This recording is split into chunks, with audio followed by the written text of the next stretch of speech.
In the third year of my marriage to Conrad Hollowell, after being blind for 10 long years, my sight finally came back. I was so overwhelmed with joy that I ran all the way home, eager to tell him the moment I opened the door. But instead, what I walked in on was him and Estelle Denier wrapped around each other in our bedroom. His usually cold, distant face was flushed, his body moving against hers. And his other woman, she looked soft, alluring, her voice filled with breathy moans. The scene made me freeze all over. My lips parted to speak, but their conversation stopped me. "Conrad," Estelle said with fake worry, "when are you planning to stop Ophelia's meds? The doctor said that if this continues for another month, she might go permanently blind." Conrad pinched her waist, his tone emotionless. "Her going blind is perfect. That way she'll never find out about us. I've already taken almost everything from her family. Aside from making perfume for me, she's useless." My heart clenched so hard it hurt when I heard those words. A flicker of smugness flashed in Estelle's eyes before she put on a show of guilt. "Still, I was the one who hit her mother with my car back then. We should at least leave Ophelia something. Think of it as my apology."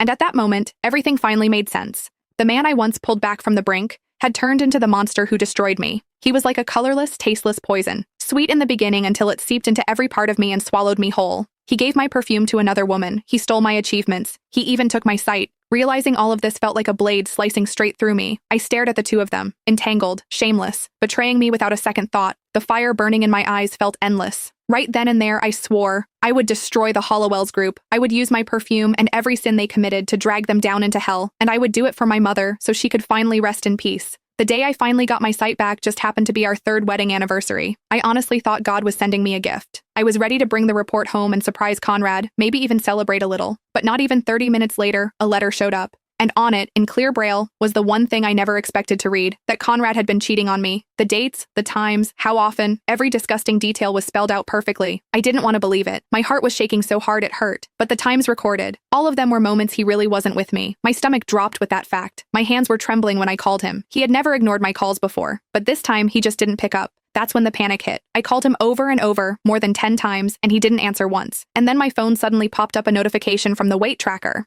"Your current weight is 3 kilograms more than your previous measurement. Rapid weight gain can damage your health. Please pay attention." The moment I saw it, everything inside me just collapsed. There was a woman in my bedroom, standing on my scale. I snapped. I grabbed a taxi straight home. The second I set foot inside the villa, I heard it. Her breathy little moans floating down from upstairs, mixed with a man's low voice. I didn't even need to see. I knew that voice. After more than 10 years, his voice was burned into my bones. I just never thought he would sleep with another woman. I wanted to storm upstairs and scream at him, but then I heard them talking.